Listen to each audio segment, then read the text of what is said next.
All right, so to start putting your bassoon together, the first thing you're going to grab is your boot joint. It's called the boot joint. What do you wear on the bottom of your feet? You wear boots, so your boot joint goes on the bottom. The other important thing about the boot joint is you always hold your bassoon by the boot joint. It can fall apart if you hold it from other places, and that is a very sad trip to the bassoon hospital. So always hold your bassoon by the boot joint. The next joint we have is the tenor joint or the wing joint. There's a couple different names for it. When you put your tenor joint in, twisting is always the rule of putting a bassoon together. So when you put it in, you're always going to want to twist back and forth and back and forth. If it just won't go in, you might be able to put some cork grease on it and it'll go in a little bit better. If it goes in really easily, then remember what you learned about the boot joint, because then it really will fall apart. When you put it together, most all bassoons have some really specific lines where they tell you exactly where to put it. I have a line up here on my tenor joint, and then I have another line down here on my boot joint. And when those are lined up perfectly, then it's in the right spot. And that's going to affect the rest of the bassoon when you put it together. The next joint, they were not very creative when they named this, but it is the long joint because it is the longest. The blank side of the long joint goes on the blank side of the tenor joint. And again, when you put them in, you twist. Now, if you look at this, the long joint has nothing to do with the tenor joint. The long joint is going into the bass joint, not the tenor joint. So make sure you're holding the boot joint and holding the long joint as you twist them together. Your thumb keys should all look like this, and there's probably a little spot where they're going to meet up on your bassoon. So make sure those are together. The last thing, some of you might have a lock, some might not. If you do, then you can push it down, and there's a little hole that it should go into in your tenor joint. If it doesn't go in, make sure that you're not twisting these together or anything like that. If you've gotten your lines lined up, then all you should have to do is turn your long joint until it pops down. All right. The last one is the bell. The important part about putting the bell together is you have to make sure you hold this key with your thumb, and then make sure that you hold these keys with your other hand. And yet again, twist it together so that these go one on top of the other.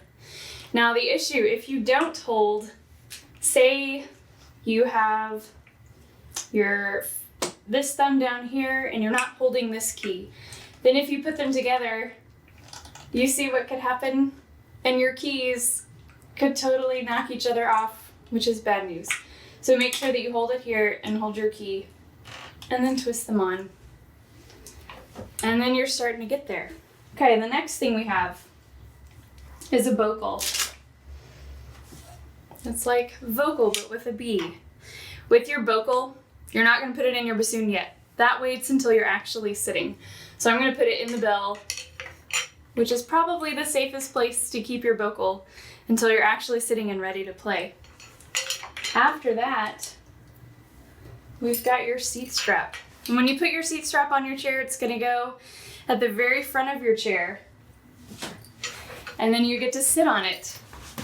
So once you're sitting on your seat strap, there's a hook on the bottom that has some holes that you get to put your seat strap in.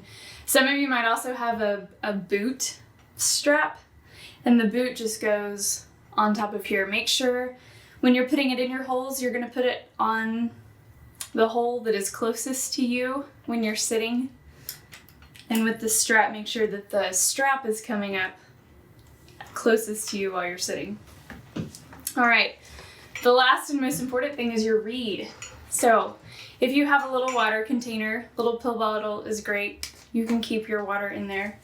And when you get your reed out, which should be safely tucked away in your reed case, let your reed soak in your water. If you put it in there when you start putting your bassoon together, by the time you're done, it should be perfectly soaked. Not much more time than that, but it does need to be soaked. So once you're ready to play, you're gonna put your bocal in your bassoon. Now this little piece of metal, it seems little, but it is the most expensive part of your whole instrument. It's made of really, really thin metal, and it takes a lot of time to make them. And they're very, very breakable. So there's some rules about the bocal. Make sure that when you put your bocal in, you're gonna hold it, you're gonna put your second finger going down, and then you're gonna hold it right there. You never wanna touch it anywhere further down on the bocal, because then you could be in danger of pushing it down and making it bend, which is bad. So again, make sure you twist, and make sure that you're not hitting this key at all. If you do, this key moves, and then if you're trying to move your bocal around, you can rip off this pad right here, which again is a trip to the bassoon hospital and is not very good. So make sure you twist in and line it up with the pad, and then you're almost ready. The last thing is your reed, and when you put on your reed, same thing, twist it on, and you want to get it on all the way, otherwise there will be leaks. And now you have a bassoon ready to play.